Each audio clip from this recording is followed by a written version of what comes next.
Ladies and gentlemen, please take a seat. We will start in a few minutes. Thank you.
Ladies and gentlemen, please take a seat. We will start in a few seconds. Thank you.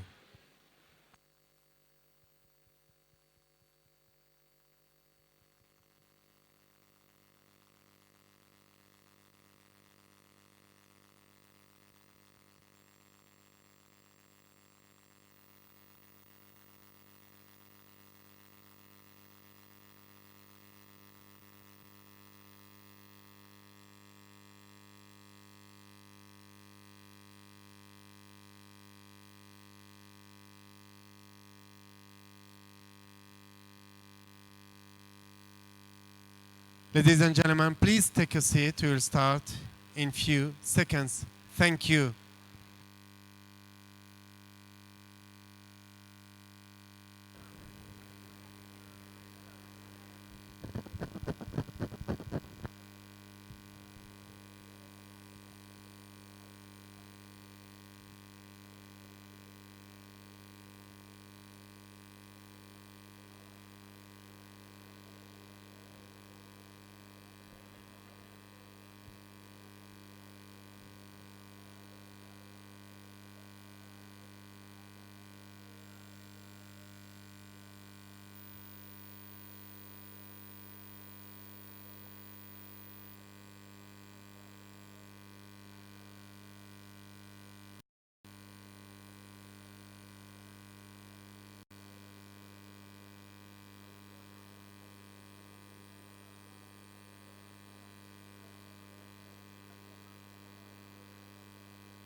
Ladies and gentlemen.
Ladies and gentlemen, please take a seat. We'll start in a few seconds. Thank you.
Good afternoon and welcome everyone.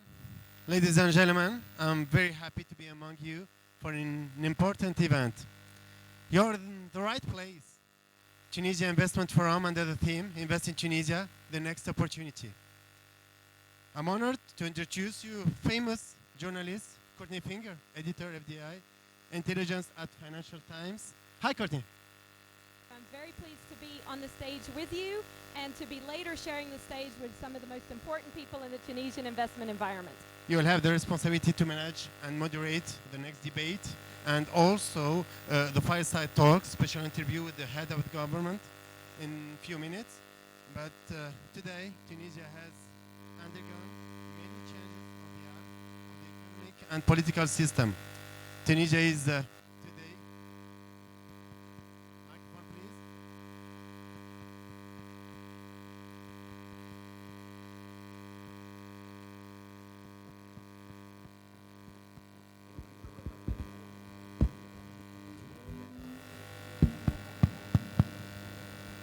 It's working. So, we said today.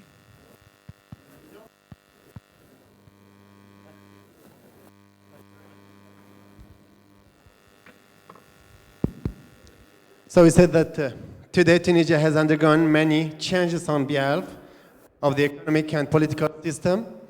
Tunisia is today committed in different economical, cultural, political, and social plans. The country is embracing a young and hopeful spirit, driving its democratic change. These major developments make Tunisia a flagship destination for all investors in several areas of applications. And today the stakes are high for a country that looks after its attractiveness and offers opportunity and, above all, opposition, policy making too, and an increasing optimal business environment. All is gathered today to offer the necessary tools for your project so that it is prosperous and perennial. This forum will seek to create a dynamic and open conversation highlighting where Tunisia is already an investment opportunity and exploring what needs to be done to meet our challenges. But first of all, I would like to leave the stage and the floor to His Excellency Mr. Ziad Al-Adari, Minister of Investment, Development, and International Cooperation.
هذوما يتسموا الزلية متاع المباشر. مرحبا بكم.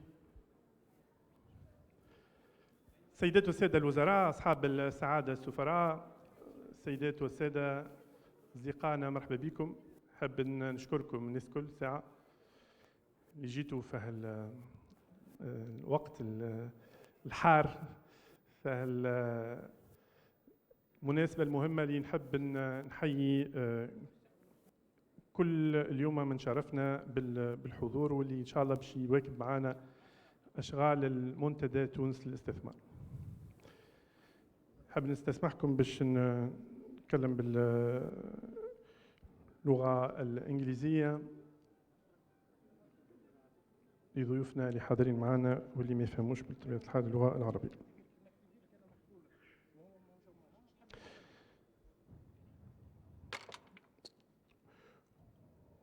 Welcome to the Tunisia Investment Forum, our country's flagship event for business, trade and investment.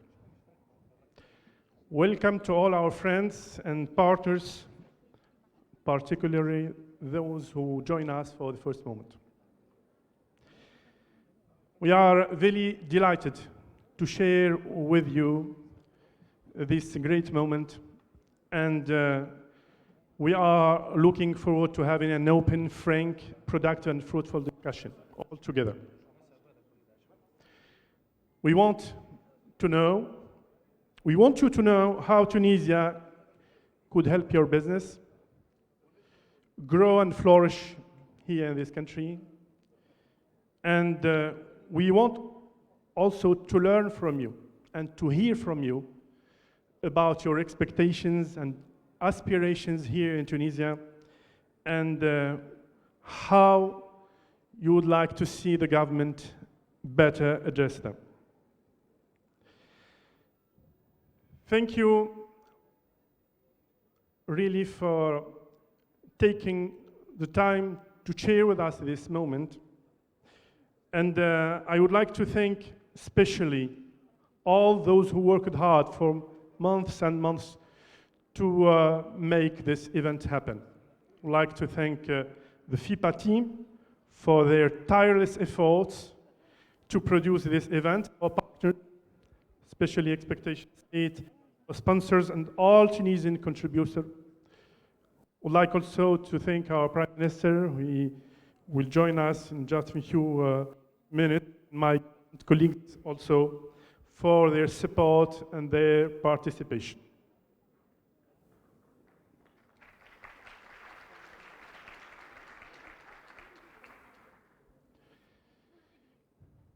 We organized this gathering today because we think that this country is open for business, and because this country is developing the best attractive and competitive framework in the region to host investors from the region and from all over the world.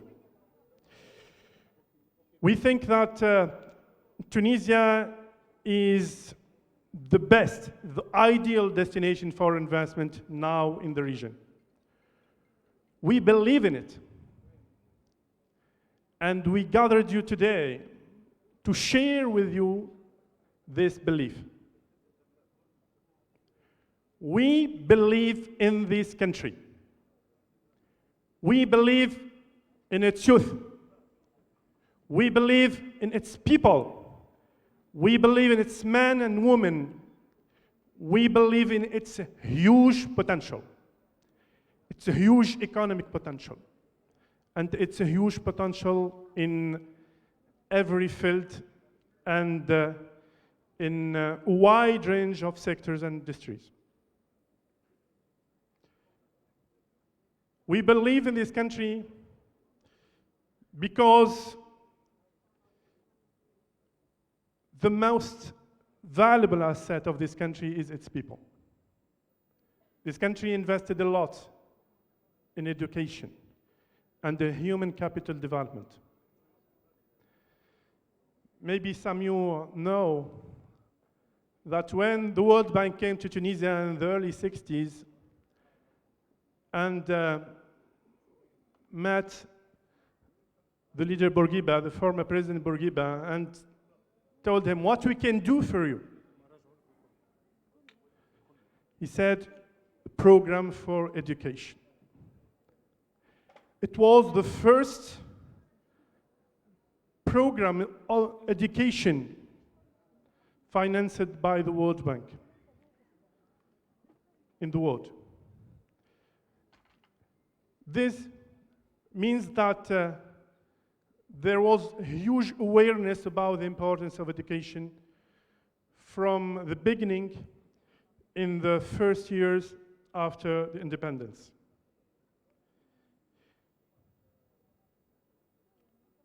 And Tunisia entertained for a long time, for many decades, this ambition to make and to preserve the country reputation in terms of education and in terms of human capital development.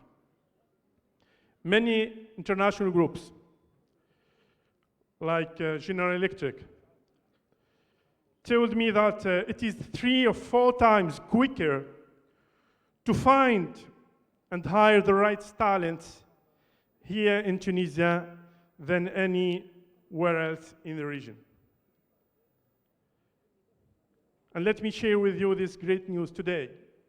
Today just reveals that Tunisia tops this year's ranking in the Africa SDG index with a score of 66.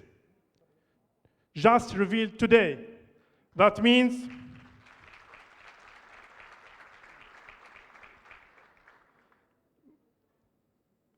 that the country is 66% of the way towards achieving SDGs.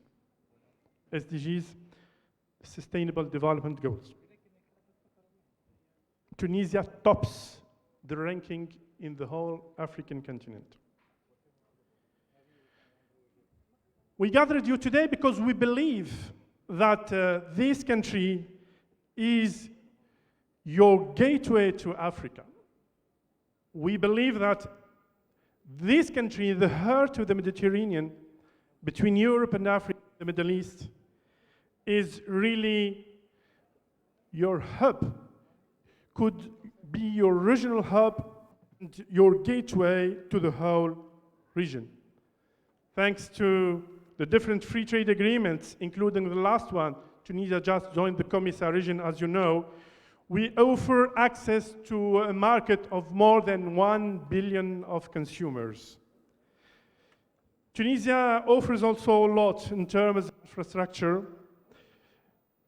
8 ports, 9 airports, 60 direct flights and air links to the main European and African cities. So we invited you today because we believe in this country. As I said, we strongly believe in its huge economic potential. We believe in this country, and we believe in you too. We believe in private sector. We believe in the role of business leaders and business community. We believe in free and fair competition. We believe in an open but a regulated market. We believe that in Tunisia we can offer you the best and the most business-friendly atmosphere, environment and climate in the region. We believe in it, and we continue to work hard to make this country the best in terms of regulations. Just a few weeks ago, we adopted in the parliament a new law to improve the business climate in the country. We have already shown our ability to design, to pass, and to implement different reforms related to business climate. Tunisia rose 8 places in the last year's Ease of Doing Business report and is now ranked on the top 5, both in MENA and Africa region. And because we believe in you, and we believe in the role of the private sector, the major role of the private sector, we continue to work to offer the best support for investors. I'm so pleased to celebrate with you just in a few minutes and with our Prime Minister, very exciting news regarding the new digital framework dedicated to investors. We will launch together in a few minutes a new digital platform, something like an online one-stop shop dedicated to investors. We know this will make a huge and very helpful difference for our investors. So as you can see, we are changing and we are modernizing, we are reforming our regulations, we are improving our support to investors, we are simplifying our procedures, we are removing barriers to market. Last year we adopted the new Decree 417, according to which we removed 20% of the licenses and authorizations required to launch a new business in the country. We did all of this because we believe in private sector and its major role in terms of economic development. We will continue to work with you on that.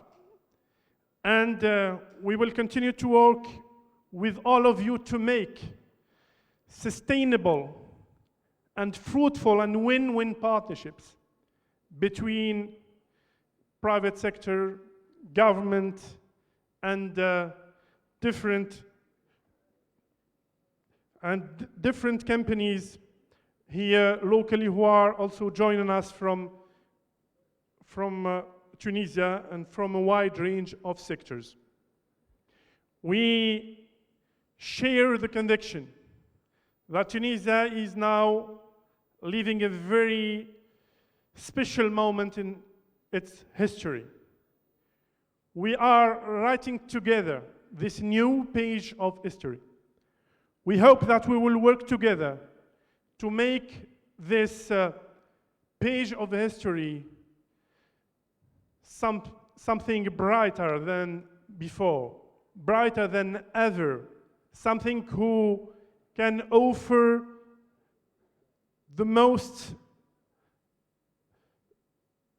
important number of economic opportunities to our young people, to our university graduates, but also to offer to the businesses and private sector from all over the world huge opportunities here in the country.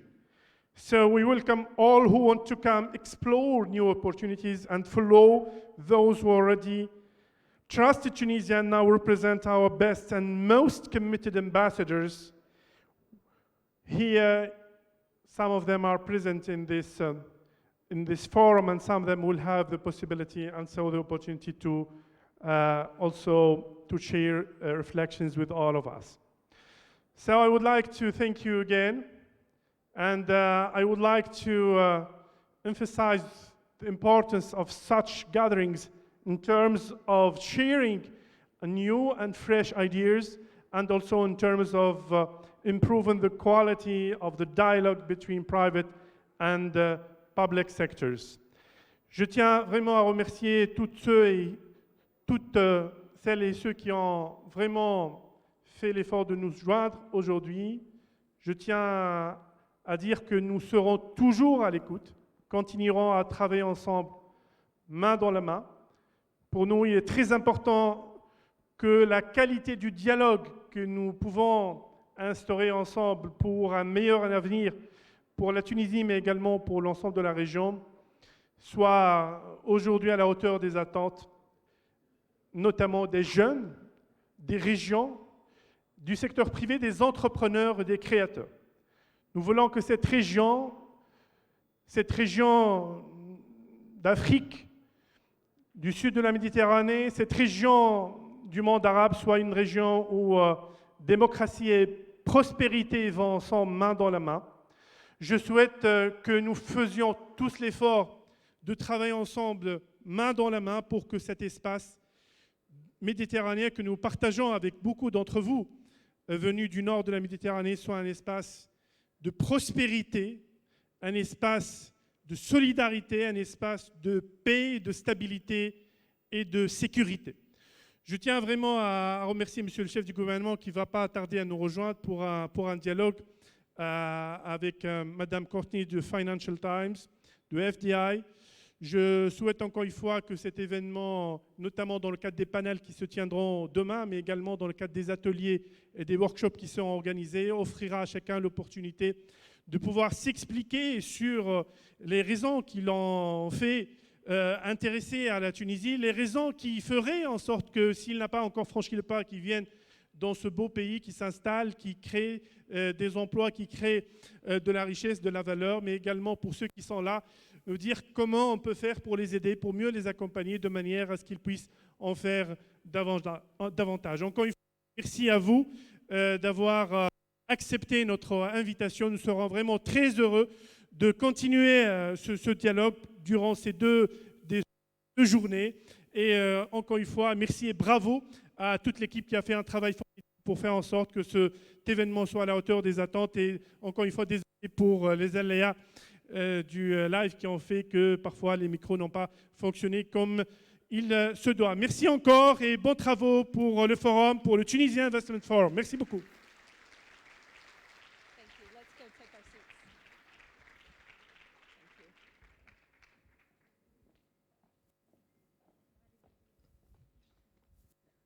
Thank you very much, Minister. This is an excellent way to kick off our investment forum. As you can hear, quite an impassioned pitch to foreign investors about the role that they could play in the development of Tunisia and the vision that the country has for its development.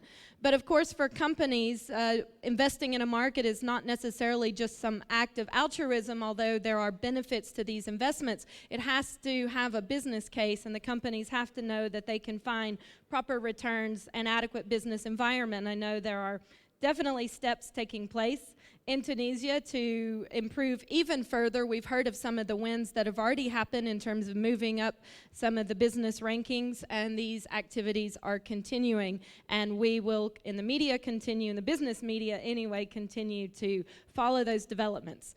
So with that in mind, it's extremely important that we actually hear from some companies who have operations here on the ground in Tunisia and who are working in this market, and we want to hear from their experiences as a learning to really share in maybe some of their successes, but also reflect on some of the challenges that they faced in order to help find a way forward. And we believe that this will set the scene quite well for all the subsequent discussions that will take place throughout this forum, which of course will be continuing tomorrow.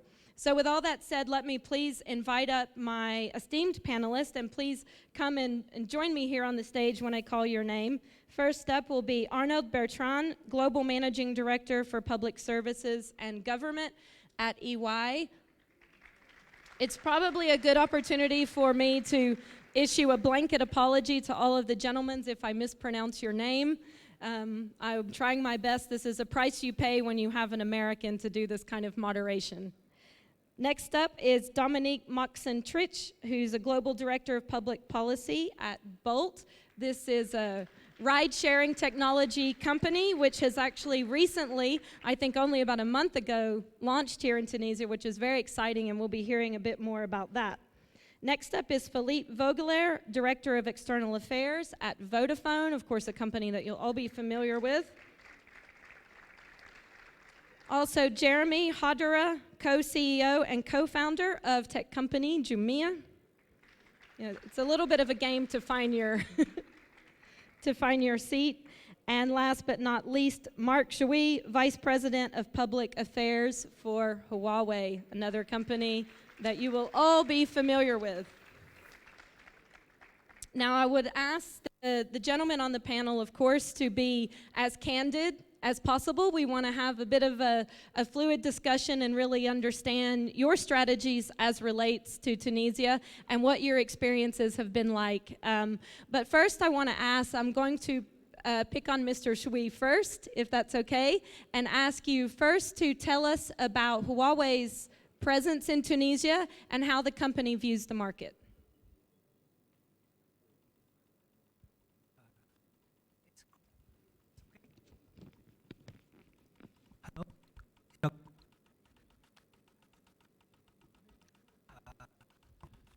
So it's great honor to be here, and we are, this year is very special for Huawei Tunisia, because 20 years ago, we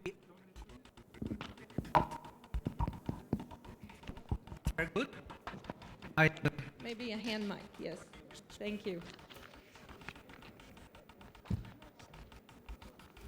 I think we will soon be seeking some investment from a company that makes microphones, maybe this year. Next on the agenda. We will consider. Please proceed now. Okay. This year is very special for Huawei Tunisia, because this year is Huawei Tunisia 20 years anniversary. 20 years ago, Huawei opened the first office in this region and in this country. So we feel very proud to be here. And today, Huawei Tunisia have around 200 employees, and 172 is Tunisian. Most of them have a engineering degree, and in the last 5 years, we local purchasing around $15 million, and we have a very aggressive plan. Is focus on the talent, especially for the ICT talent. So this plan we reported to the chief of government. Our plan is in the next 5 years, Huawei will help Tunisia to captivate 10,000 ICT talent. That's quite an important investment.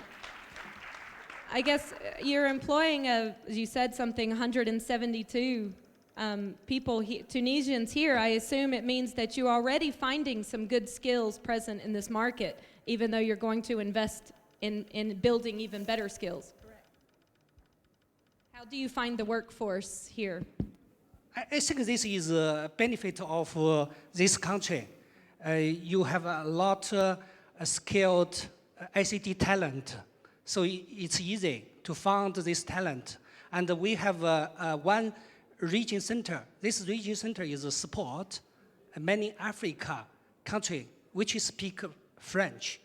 So Huawei have this regional technical center to show this country have a very good ICT talent. And this does fit quite well in the country's strategy of being a hub, a gateway to Africa, and also a hub to be able to serve other fast-growing markets across the continent. Yeah, from Huawei side, we think is a region hub and a gateway for this region.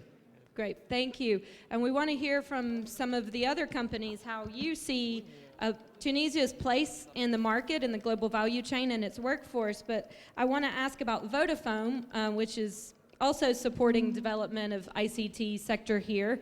So if Mr. Vogler, you could tell us a little bit about what your company is doing here and how you see this market, especially with regards to ICT sector. Sure. Well, bon après-midi à tous. Merci de m'avoir invité. So I'll stick to English. Please, I think that's for the my language. benefit.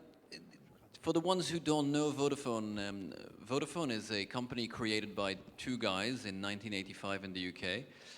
It grew by acquisition to become today the second largest mobile operator, the second largest fixed operator, the second largest cable operator in the world. We serve clients in about 125 countries, give and take, in different forms, either through operators, we own 25 operators, or through partnerships, we have 45 of those. Tunisia is a typical case of the latter, which is 2 years ago, we signed a partnership with a company called Tunisie Telecom, which is, of course, one of your biggest brands here, under the same type of format we usually do, which is a local company wants to get best practice from, best in class, what you can do around the world. And they decide that they would like to develop their network first and their services. From all the work we do around the world, to answer your question, Courtney, is what we see is that the countries that punch above their weight, the countries that really win in ICT, are the ones that essentially do three things. The first thing they do is that they select a few items on which they really want to shine. So, many countries can produce many slides and have ambitions in all sorts of things.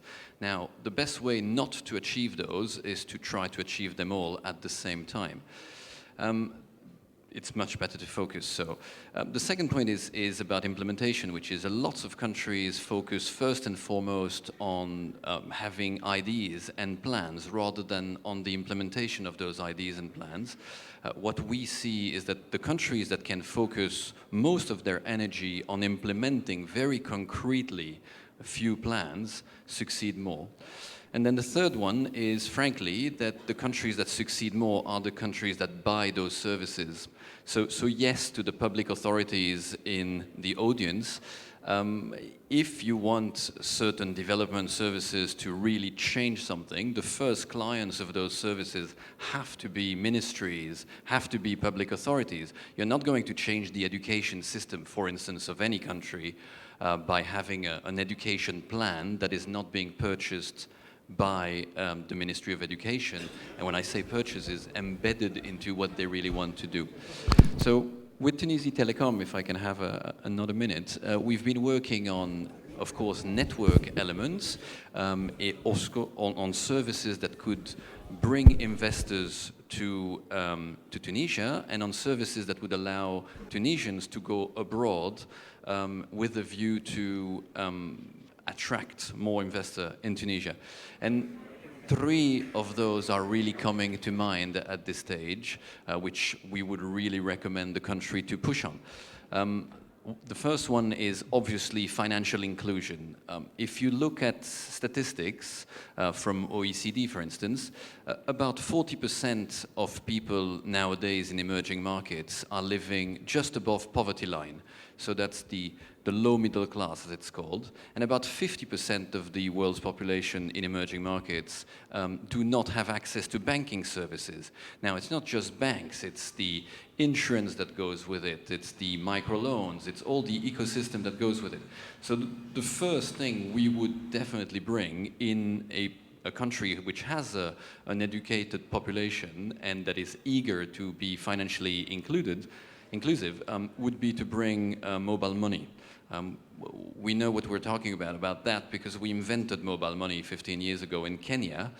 Fast forward 15 years and 49% of the total GDP of Kenya is currently going through M-Pesa, mobile money.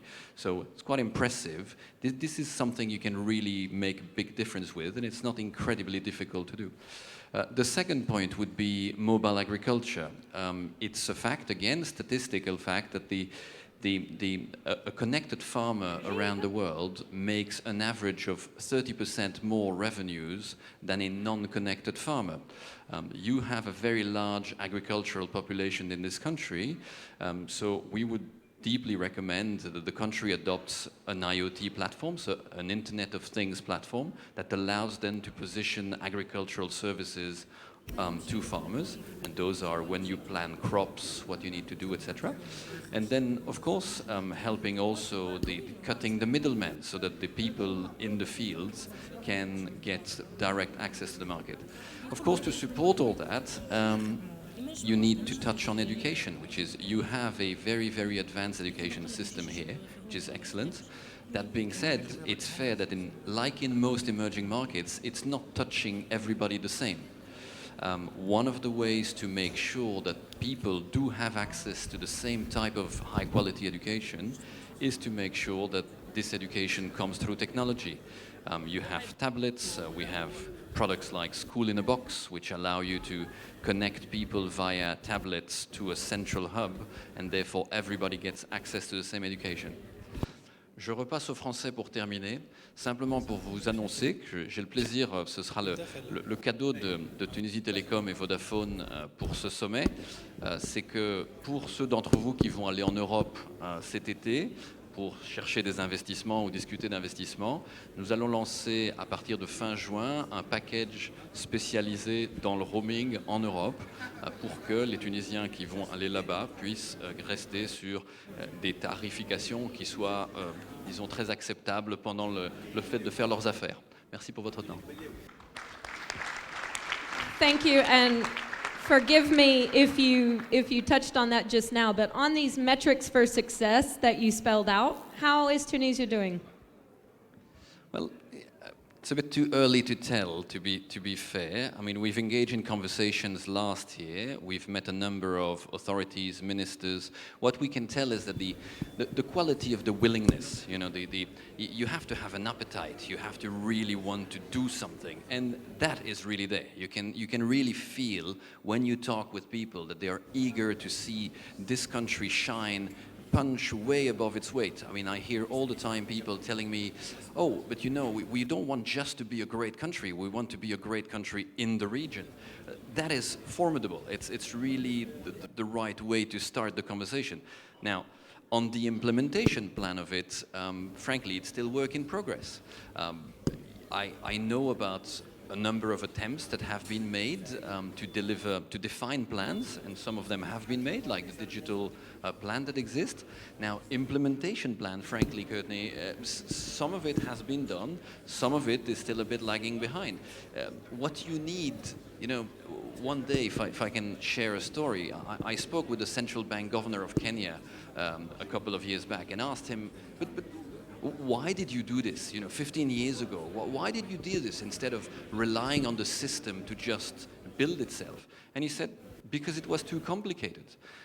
At some stage, you need to be able to say, look, if I really want to do, for instance, financial inclusion, I need to put a stick in the sand and say, khalas, I'm not going to let it go incremental. I'm going to tell this has to work, and then I'm going to iron out the difficulties based on what has to work. So a result-based type of thing. I think lots of people in the country are really eager to do that. Are we already there in implementation? Not yet. Are people open to ask for help? Yes, they are. Are people like me there to help? Yes, absolutely. So call me. Thank you.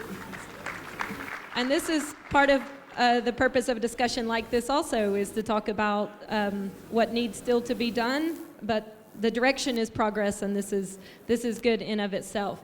Now, I want to turn down there all the way in the end to hear about Bolt, because as I mentioned, this is a recent entrant into the market here. So if you could tell a little bit about why, what interested the company here, and how you have found the operating environment so far.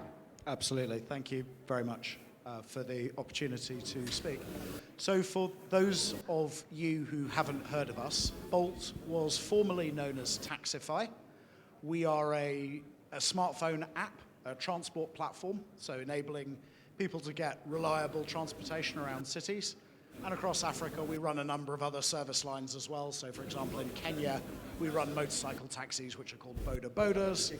In other places, we have a tuk-tuk type service, and we have recently launched here in Tunisia with a taxi-only service. So I am super proud that Tunisia is our 30th market. We're very pleased to be here. And to answer your question about why Tunisia is an attractive market for expansion, His Excellency, Minister Ladhari, said it very well when he described Tunisia as the gateway to Africa, but it's more than that. I mean, the proposition that we're putting to investors at the moment is the number one or number two ride-hailing platform in the EMEA region. And within the EMEA region, you've got three distinct areas. You've got sort of Europe, you've got Middle East, North Africa, MENA, and then you've got Sub-Saharan Africa. They're very different places. And yet, Tunisia is kind of sort of a member of all three of them, because it's a Club Med country, which obviously has very strong European flavors. the historic linkages to France, for example. It's very much part of, you know, the Arabic-speaking world, and it is, you know, on the African continent. So for us, it makes an awful lot of sense as a destination to expand to, just, you know, apart from the pure economics of it. But also, you know, from the biggest possible picture, in the EMEA region, there are 5 global mega cities. I mean, there are over 20 in China alone. I mean, of which, unless you were Chinese, you won't have heard of half of them. So, I mean, you know, that's the size of the Chinese market compared to EMEA. But in EMEA, the 2 big ones are London and Moscow, which are around 10 million people, depending on how you slice it. And then in Africa, you've got Kinshasa, Lagos, and then Cairo. Now, Cairo's really interesting for us, and it's going to be a challenge, and we had a crack at it a couple of years ago, and, you know, frankly, it was a bumpy landing. But, you know, potentially Tunisia is, you know, as a destination for investment, stable, you know, we're able to effectively to do business here, young, well-educated workforce. You know, for us, we're looking at Tunisia as, you know, our first step into the Arabic-speaking world, and that's really exciting. And that fits very well with actually how the country wants to position itself. In terms of the workforce that you have here, what functions are being done here? I mean, do you have any development, for example, going on here? And if not, could you see that? We have a local staff of about 20 people, which is primarily business operations. Our engineering hubs are in Tallinn, Estonia, where the company's headquarters is. But we also have satellite development hubs in Warsaw and in Bucharest. So as a concept, we're not adverse to the idea of doing, you know, high-skill software development work outside of our home market. So, you know, absolutely. Is that something we'd like to do in the future? Yes. Something that I think Tunisia does particularly well, and I could see being done here, is data science. So that could be a future step for you. It's something I'd very much like to see. I mean, of course, you know, baby steps at the moment. We've only been operating a few months now. But I mean, for us, I mean, you know, when we look at Tunisia, when we look at the Tunisian labor market, I'm looking at it in terms of, you know, we could create thousands, potentially tens of thousands of jobs, of opportunities to participate in the labor market. But we can't, because we're roadblocked by the fact that there are only 40,000 taxi licenses in issue for a country of nearly 12 million people, of which 17,000 are here in Tunis. Mm-hmm. So the reality is that, you know, the value that we could bring to the labor market has yet to be unlocked. And again, I listened with very great interest to, you know, the minister's speech earlier about, you know, looking to liberalize and looking to, you know, bring market economics into, you know, traditionally highly regulated spheres of the Tunisian economy. And we're really excited, and we think we could do an awful lot more. And, you know, we know that youth unemployment is an issue in Tunisia, and, you know, we'd like to be able to offer young people a flexible opportunity to, you know, work as much or as little as they want and to earn, you know, real money in doing so.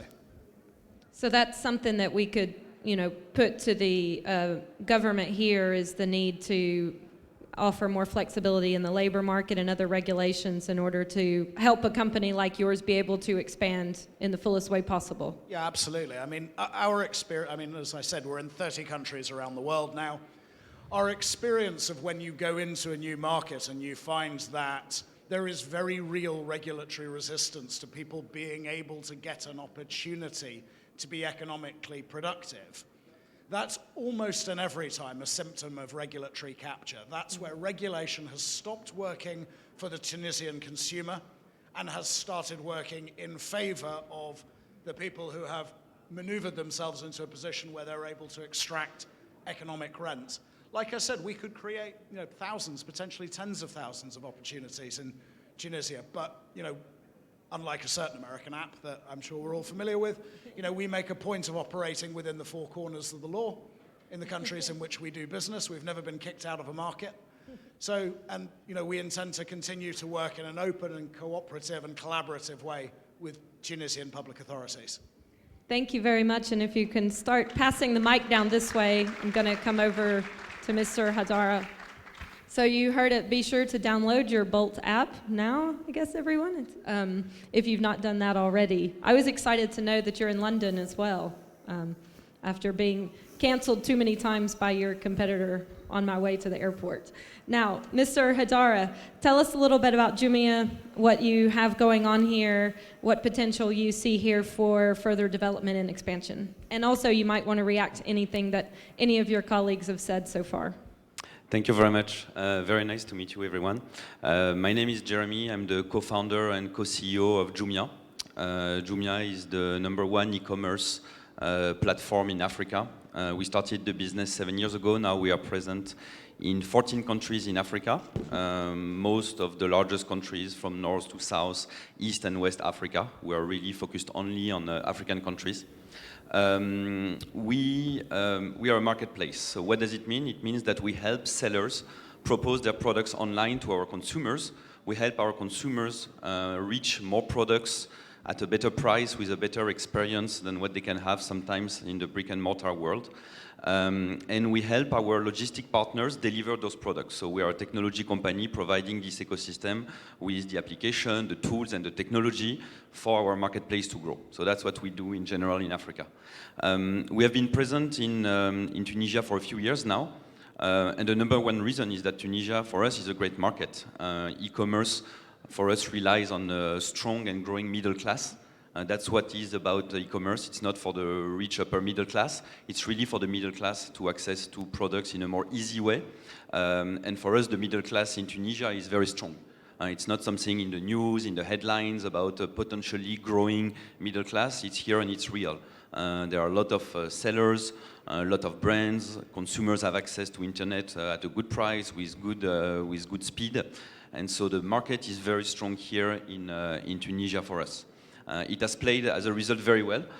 Since we started, Tunisia is every year one of the fastest countries we have in terms of growth internally amongst our 14 countries. Some year it's the #2, some year it's the #1, but it's always one of the fastest countries in terms of growth. We have a very strong reach across the whole country, so we do more than 25% of our deliveries outside of the tier 1 and tier 2 cities, so the big and the medium-sized cities. We do 25% of the business in tier 3 cities, which shows that here in Tunisia there is a very strong demand everywhere for e-commerce and for quality goods at affordable price. And so that's the reason why we came here. Now, along the way, I think we discovered also some benefits that we didn't expect from being present here in Tunisia. I think, obviously, the #1 benefit that we have for the rest of the other countries by being here is the quality of our team and our talent.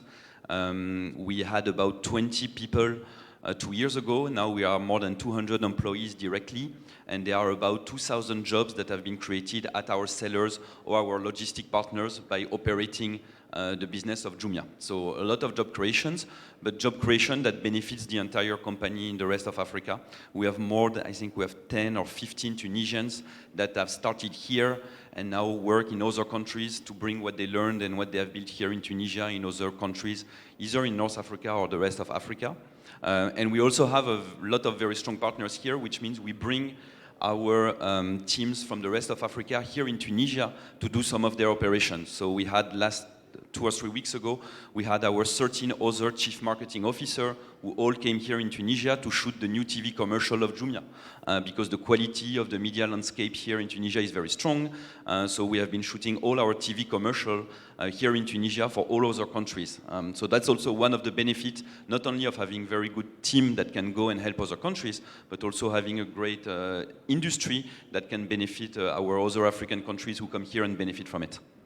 Thank you. The point about the strong and growing middle class here is an important one because we talk a lot about Tunisia as a gateway market, and it does have that role to play, but it's also, of course, a market in its own right that needs services and technologies and everything that you can bring. And also, I know that it's a key objective of the government to spread development out to tier 2, tier 3 cities and so on. So it's good that you have found some opportunities there. Becomes a bit of a virtuous circle, I think, if companies can not cluster only in the main city, but be able to find those opportunities elsewhere. Thank you. Probably Just on that note, to give yeah. you an example, we checked who was our best customer last year. And our best customer last year was a retired doctor from a small village next to Zarwin, which is a city here in Tunisia, who placed more than 200 orders last year. So what it shows is that, when you need products and you need access to consumption of quality products at a good price, having a phone is all you need. And then we have built with our partners the footprint that can get those products delivered anywhere in the country. Thank you. It's the beauty of e-commerce, really, is that the buyer and the seller can be anywhere, really. Did you want to add something? Yes. Yeah, I just wanted to make a point on HR, so human resources, is, all of us are developing services. I'm not entirely sure people always realize the potential those services have in terms of job creations. And we're not talking about top-tier jobs only. To give you an example, M-Pesa, so mobile money, tends to create about 10,000 partial jobs for 1 million inhabitants. That's enormous. This is all what it makes the difference between being at this borderline of poverty and actually making ends meet. If you look at stats, there are going to be millions of jobs missing in the ICT world in the next few years, and they don't come from the top tier. They come from the middle management type of jobs, high technicians, etc. So again, if I was making priorities, I would really focus education not only on creating those jobs, but also on making sure they can go to work afterwards on these Quite type right. of It's got to serve the whole chain of skills and incomes and their ancillary services related to all of these services. I want to turn to Mr. Bertrand. Do you have a microphone? Thank you. You've been patient. EY has expertise in working almost everywhere around the world and working with governments and also in advisory services. First of all, what do you make of what you've heard so far in these experiences? Does it resonate with what you understand about this market? And what do you see as the future potential for the country? And maybe to round us off, it's kind of to-do list as we go forward. Thank you. Aslema, bonjour. Peut-être quelques mots en français pour commencer. Je ne suis pas un acteur ou un observateur objectif de la situation. J'ai passé mes premières années quand j'étais enfant à Carthage et mes premiers héros étaient Hannibal et Bourguiba, donc je suis un grand fan de la Tunisie. Je rejoins complètement le discours très optimiste et très engagé du ministre tout à l'heure. EY is working in Tunisia, has been working in Tunisia for 25 years. Supporting, as you mentioned, government, and we're working a lot with the current government, companies, SMEs, and large companies to invest and to develop themselves in Tunisia. And I will jump on the speech from the minister. I think really Tunisia is back, which is a good news for the region, for Tunisia, and definitely for the world. It has been a challenge. Because when you look about the 10 past years, Tunisia has dropped down in most of the index, moving from 35 to 40 position, now to 66, but it was 80 in the past years. So drop in infrastructure, drop in logistics because of a lack of investment, drop in administrative burdens as well, due to a lack of reform. And last but not least, of course, because it is a key point, a drop down in the macroeconomic balance. If you go to the port of Rabes, not far from here, this port was able 10 years ago to deal with a large number of containers per hour, approximately 20 to 30. Now it's 4 and 5. So you see the difference, and I think we have to spend some time as well about the challenge. But there is some very good news. The first good news I will mention is that Tunisia has some very strong fundamentals. The first one being education and human capital. We mentioned it. There is a challenge here because even if the education is great, even if we do have some very good engineers in Tunisia, we have to face the fact that some of them are leaving the country and that some of them are not immediately finding a job when they go out from school. but still the human capital is great. Second, the cost of labor is very low. So therefore, when you mix high skill or strong skill with a low cost of labor, we've got a very strong productivity, which is probably in Tunisia one of the best places to invest. The second one is that it's a great place to live in. And when you want to attract investors, what they look at is not only the condition for investing, but as well the condition of living. Education is good, as I mentioned. Infrastructure is good as well. Health condition and health sector is very strong. So it's a very good place to settle.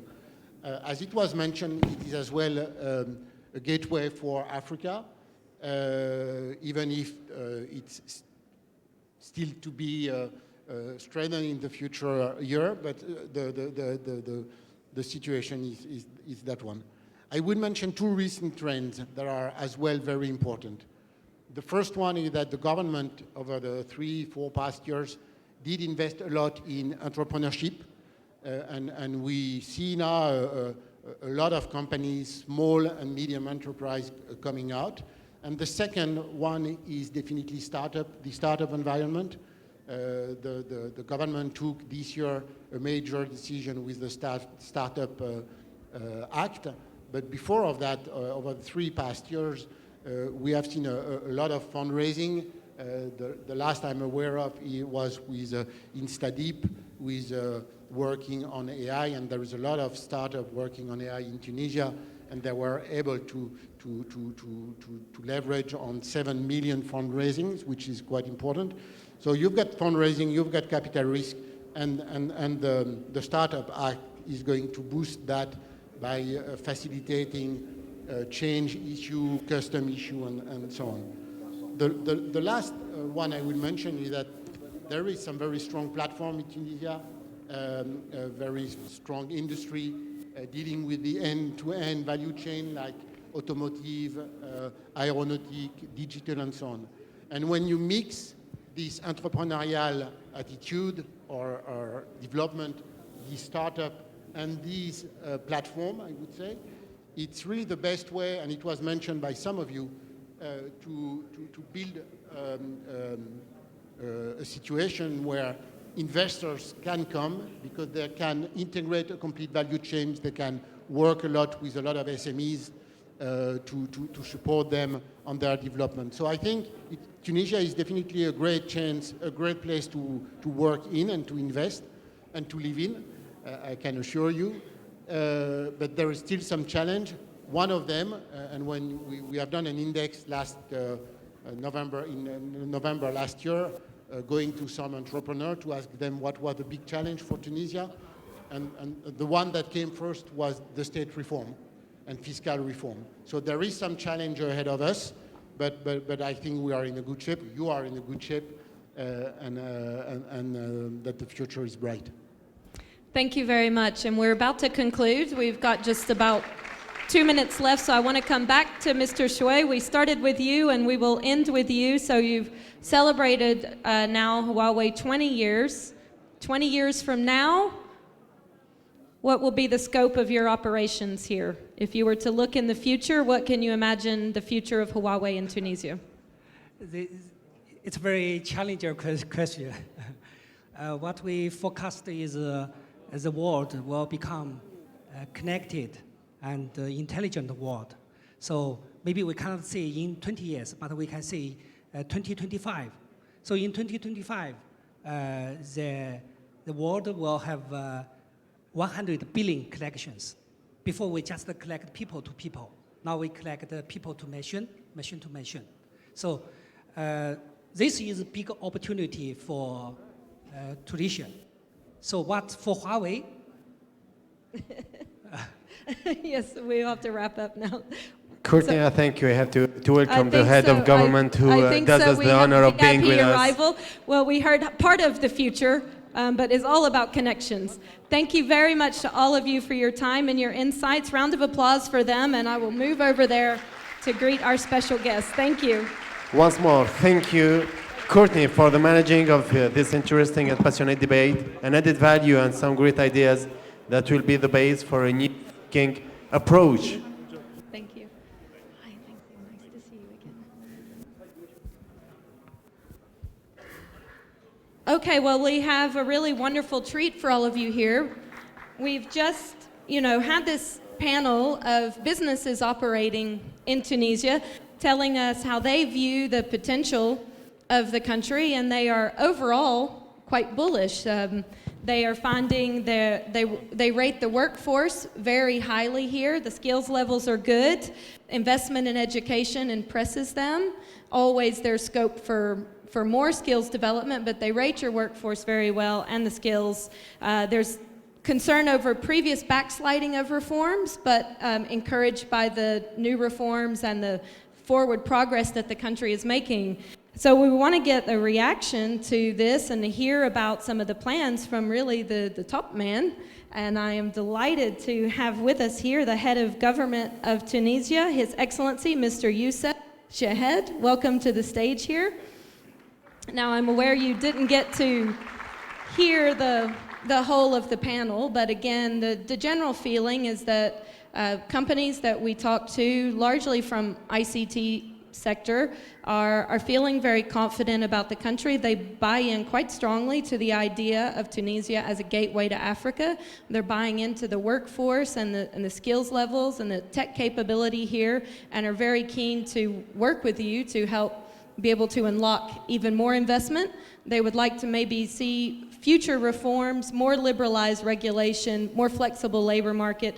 These are some of the things on their wish list. So I would like to ask you to tell us what's on your to-do list in terms of meeting business expectations, further improving the business environment, and more importantly, why should other companies join these that we've just heard from in also investing in doing business in Tunisia? Thank you very much. Thank you for organizing this session.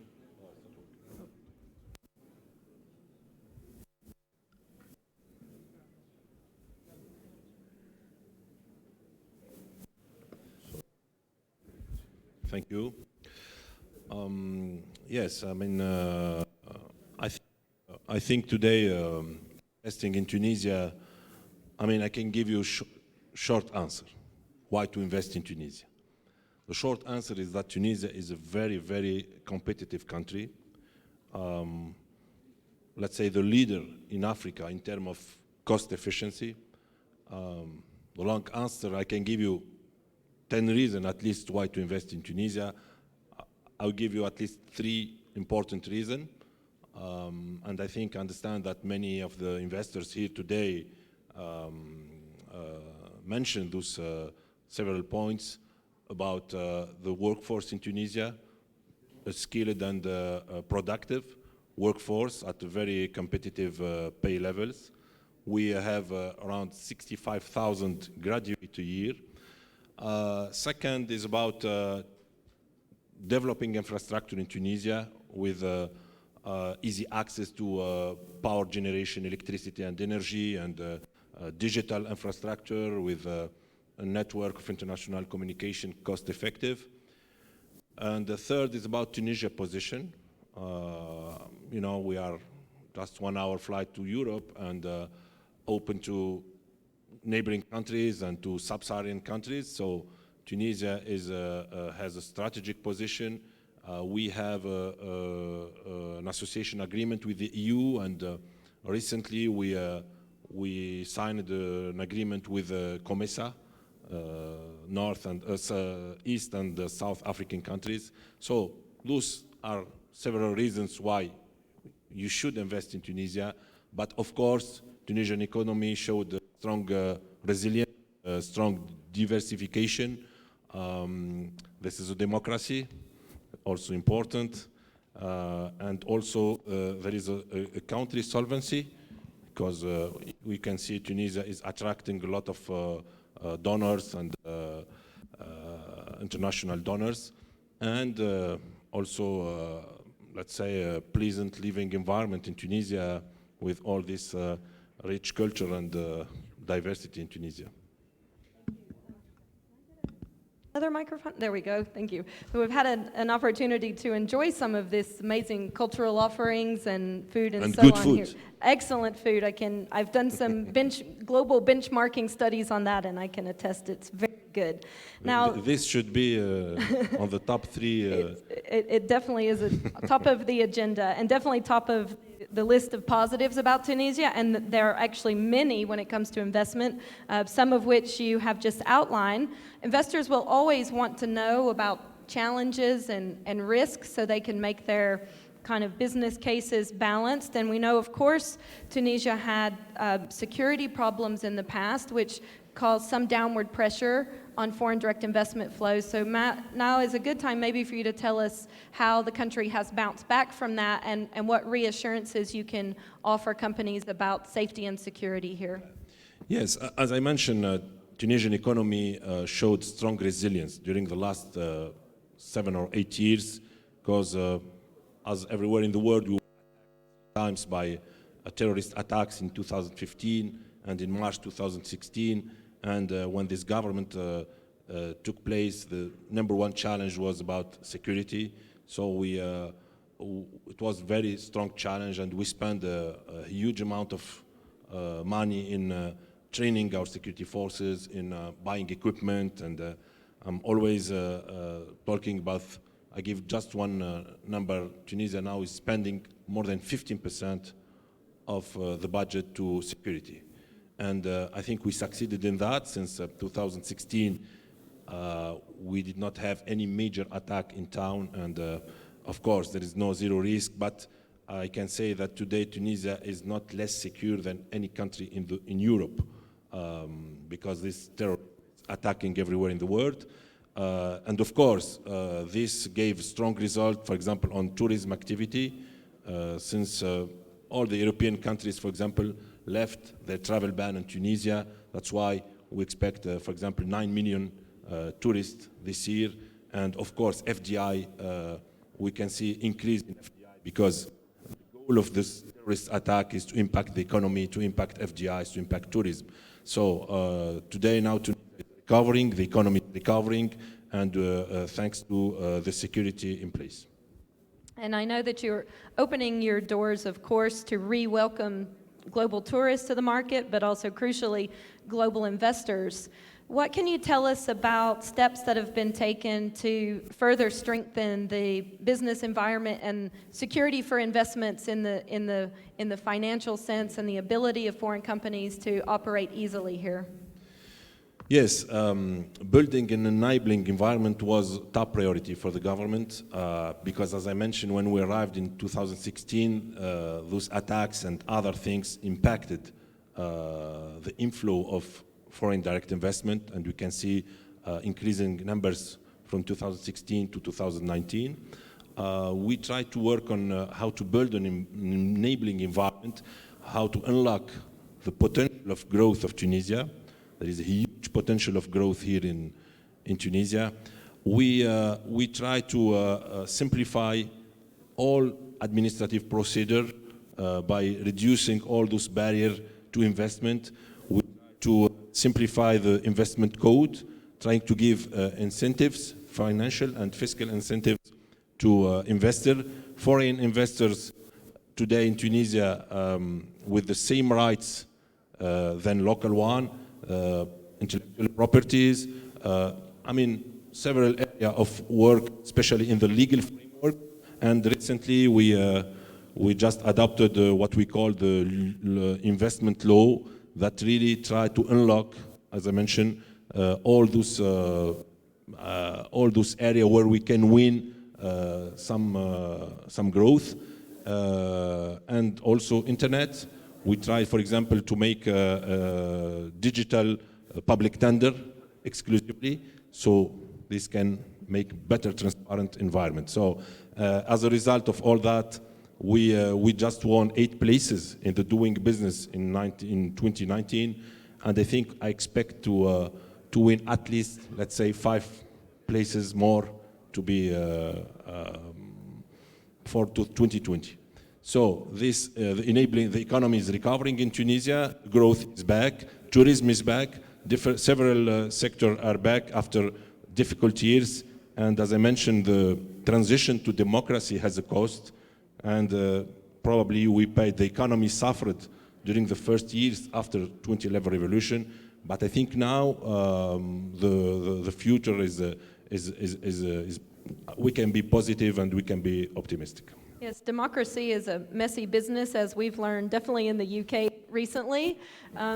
Certainly being a beacon of democracy in the region, international partners should be wanting to support, and that would include, I would say, international companies. You mentioned a little bit about the digital economy and some of the activities there, and that really, I suppose, points to where you want to take Tunisia in the future. As we ended the previous panel, we were doing an exercise of glimpsing a little bit into the future and what it might look like 10, 20 years from now. What is your vision if you were to take us on a little journey into the future? Yes, I'm always saying that this country can grow at, let's say, 2-digit. We need to, the business model of Tunisia should be based on high-skilled human resources and a first-class infrastructure. Of course, this requires some strong reforms, reforming the banking sector, reforming the public service, fighting corruption. We started a huge fight against corruption, and this is very important to create a transparent environment. So let's say several number of reforms, but Tunisia really, the potential is here. I can mention 2 or 3 areas of future development, such as ICT. This is really an area where we can reduce the gap with developed countries, because Tunisia background and infrastructure is here. And the second is about renewable. We just launched a 1,000 megawatt renewable tender for wind and solar, and this is really the future. This will reduce Tunisia dependence and reduce the cost of energy and make Tunisian companies and foreign companies in Tunisia much more competitive. This country has a strong potential. We need, as I mentioned, to unlock the potential, and I think with some social stability, security now is here, and political stability, so really we can imagine a strong place for investment, Tunisia, in 2030. Thank you, and that's an excellent note to end on. We're really grateful for your time. The fact that you are here and addressing this audience and taking my questions shows your interest in engaging with the international investor audience, and I think that's indicative of the high priority the government is placing on foreign investment. So thank you very much for your presence and your insights. Thank you. Merci. Thank you. Thanks again, Courtney. Thanks again, Courtney, for managing the debate and also the interview, and he joined me. And I will ask His Excellency Mr. Ziad Al-Adheri, Minister of Investment, Development and International Cooperation, to join us on stage 2. Mr. Belir Ben Sultan, President of the Tunisian Investment Authority, and also Mr. Anwar Marouf, Minister of Technology. You know, this kind of event is also the occasion.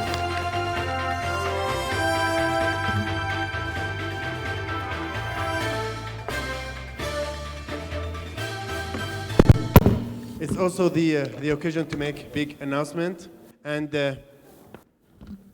Shahid, you will be the first user of a new platform. It's time to the effective launch of digital platform. We will discover together the new platform for investors, new online investment services to register and incorporate your company, via our online investment services. It's done. So, wherever you are in Tunisia or Yes. at home and looking to register and legally incorporate your company, we are here to serve you. TIA Platform offers you its new online services and at your fingertips. How to complete the legal incorporation procedures of your company? Go to the investment portal www.tia.gov.tn. Fill in accurately the standard document for companies incorporation. Choose the appropriate legal form. A limited liability company, LLC, one-person company with limited liability, public limited company. You are done. Your trade register e-certificate will be sent to you immediately with other related documents. Because we care about your time. Invest in Tunisia, the next opportunity. We stand ready to help you implement your investment in good conditions.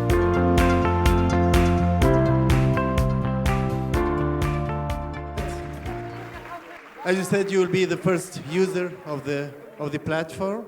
So the platform is to improve, to implement your investment.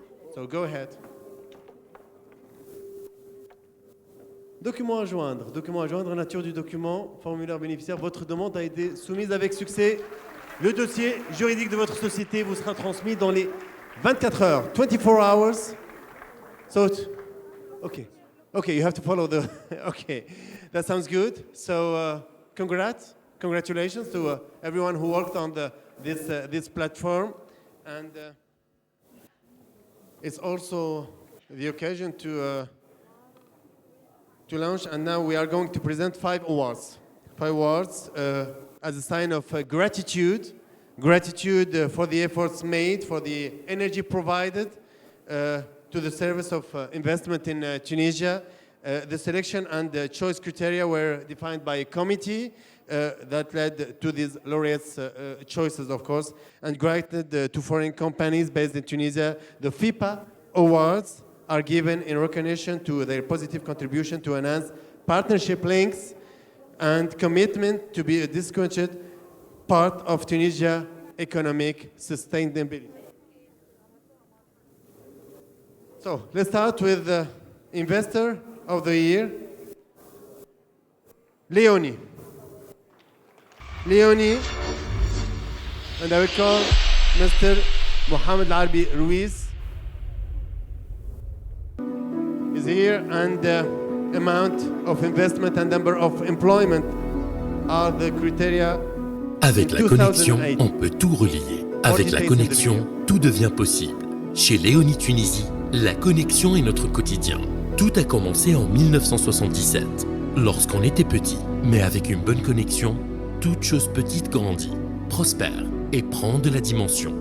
Les efforts d'un groupe de personnes se traduisent non seulement par leur implication, mais aussi par leur connexion. Ce n'est pas facile tous les jours. Mais la beauté de cette connexion fait que travailler chez Leoni est un plaisir au quotidien. 17 000 personnes sont connectées quotidiennement pour vous fournir la connexion qu'il vous faut.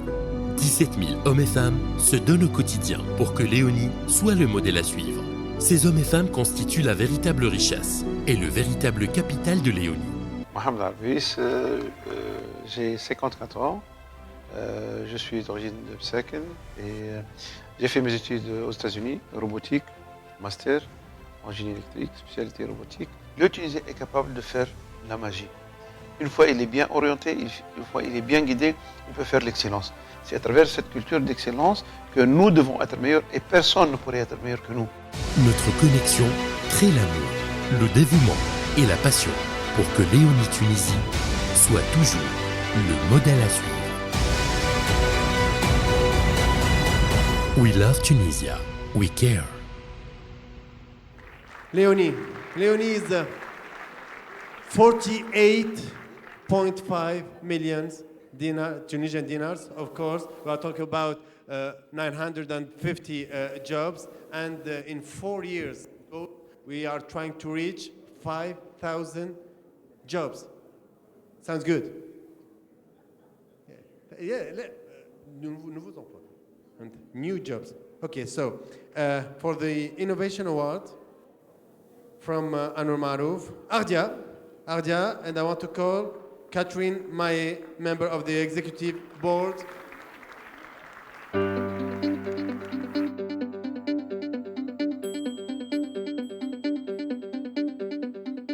Actia Engineering Service est une filiale du groupe Actia, groupe familial français de 3700 collaborateurs répartis sur 24 filiales dans 16 pays, réalisant un chiffre d'affaires de 477 millions d'euros en 2018. La société est spécialisée dans la conception, industrialisation et diagnostic de systèmes électroniques embarqués pour le domaine automobile, énergie et télécommunications.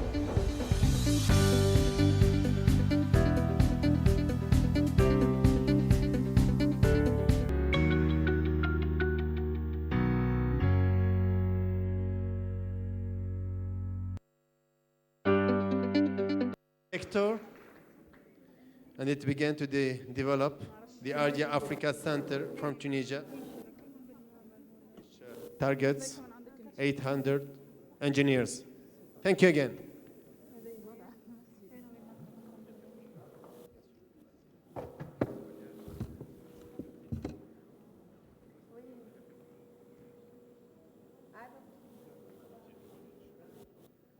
juste quelques mots alors pour témoigner effectivement et remercier avant tout de ce prix qui est à partager avec l'intégralité des équipes tunisiennes. Le groupe Actia, ça fait plus de 20 ans que nous sommes en Tunisie, avec un magnifique parcours, d'abord dans la production et puis aujourd'hui avec un centre de R&D vraiment du plus haut niveau. Donc ce prix est là pour témoigner du travail de nos équipes, j'en suis très fière. C'est un groupe familial qui accompagne des hommes et des femmes sur les territoires tunisiens. Aujourd'hui, plus de 1300 personnes, un véritable pilier pour le groupe, sans qui nous ne pourrions pas être à l'international comme nous le sommes.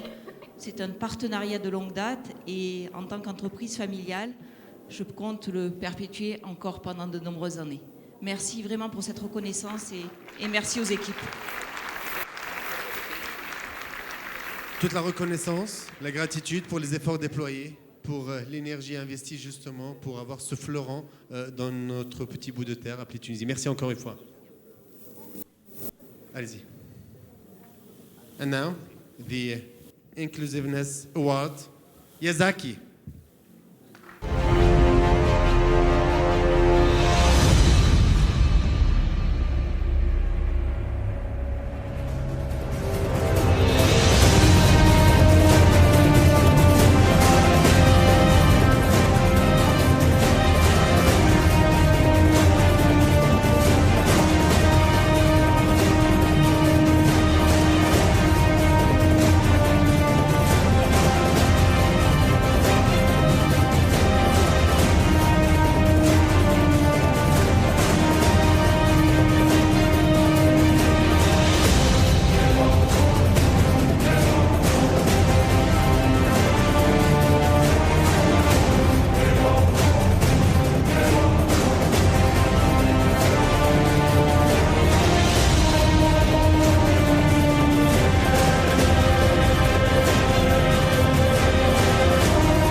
Yazaki, since entering in Tunisia, the company has completed several expansion projects in the interior regions.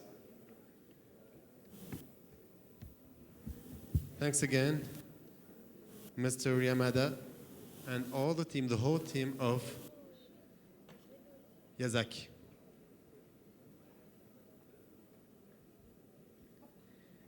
And now, the Commitment Award for Benetton, and I want to welcome Mr. Massimo Zata. Yes.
Congrats.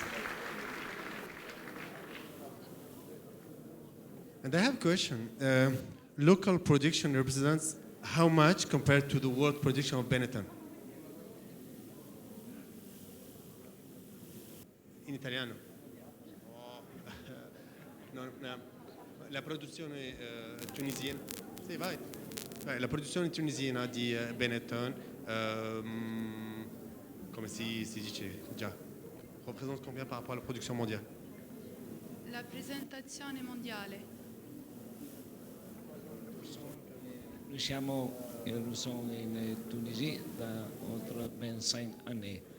Et j'espère la production mondiale, mais nous sommes en Tunisie pour le 35% de toute la notre production. Il est nous sommes de 5 millions de pays et nous sommes basés in Tunisie pour 30%. La produzione locale rappresenta quanto rispetto alla produzione mondiale? 35%. 30-35%. Donc la production locale représente 30 à 35% de la production du groupe mondial. Magnifique. It's impressive.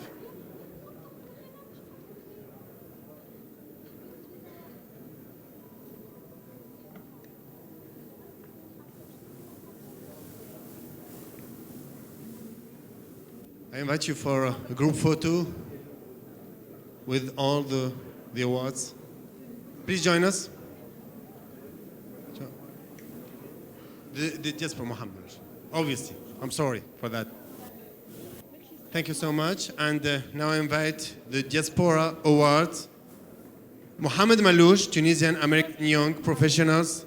Chairman Mohamed.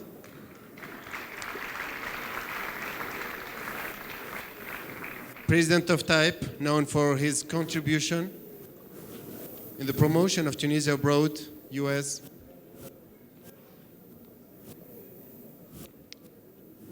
Huge work done with Tunisian community in the US.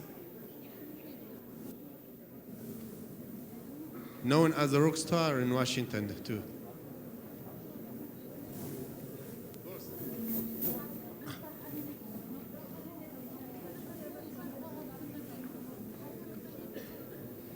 So thank you very much for this honor, this award. This is, I think, the first time that there is an award for the diaspora, and we're thrilled, very honored to be the first recipient of this distinction. The Tunisian diaspora, the professional diaspora abroad, is truly a crown jewel. It's a very important asset for Tunisia's economy, but it's one that's under leverage, and it's truly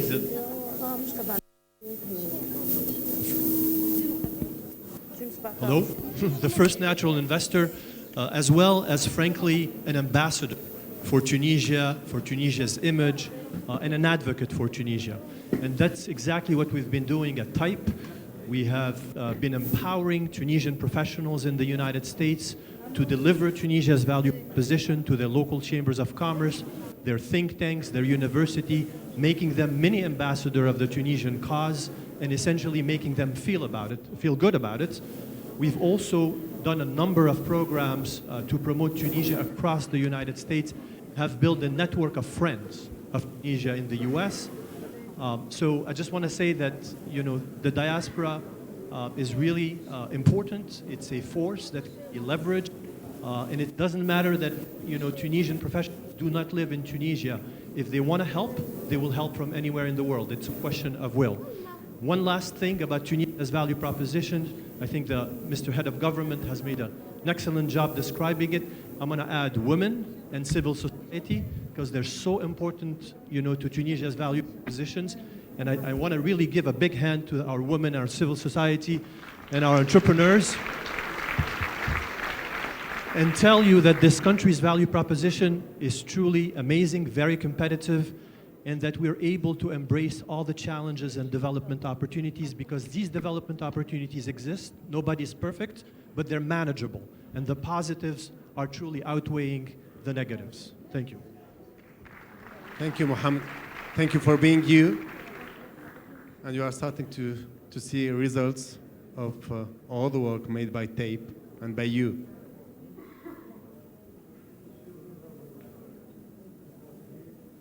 Thank you so much. So I invite you for group photo, and then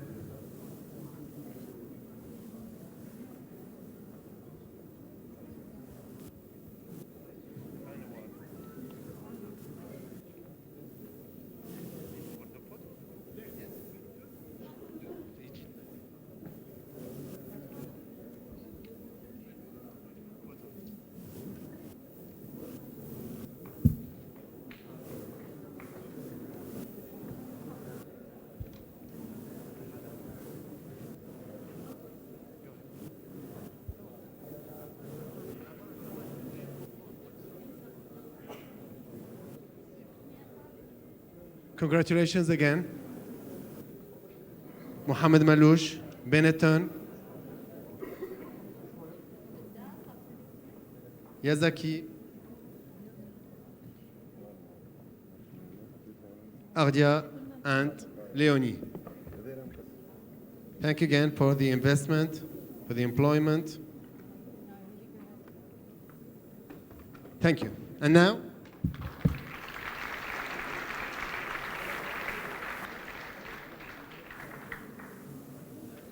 time to attribute.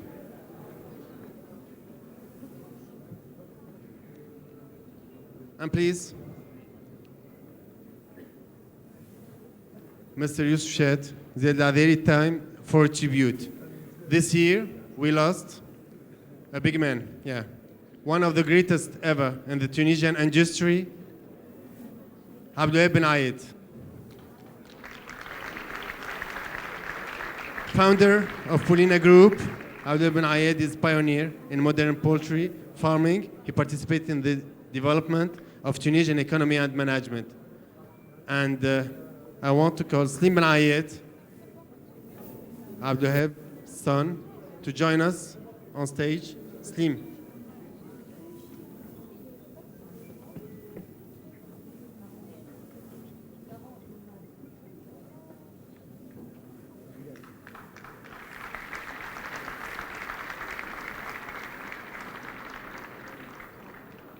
One of the greatest and best industrial experience in the Tunisia history.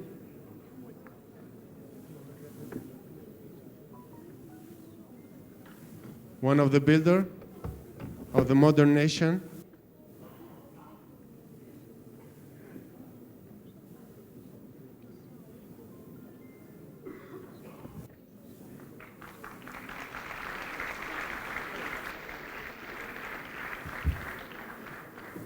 Thank you again. And during the panel, we were talking about the experience of Huawei in Tunisia too. 20 years of R&D, 20 years of innovation, 20 years. And a special mention to Huawei for its 20th anniversary. So, Mr. Spark Zan, Huawei, Tunisia, please join us.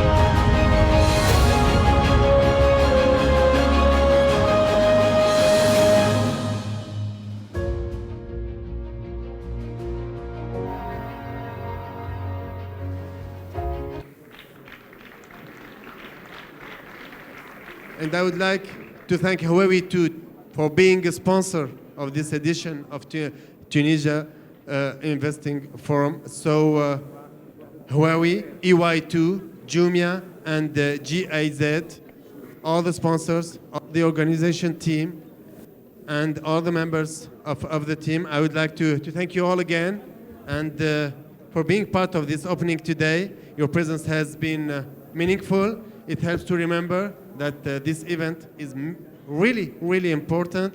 And last but not least, the Tunisia Investment Forum will continue tomorrow. and with a program of 3 plenary sessions and testimonials of success stories, revealing us the secrets of its success. So see you tomorrow for the rest of this forum. I wish you all a pleasant evening. Thank you again.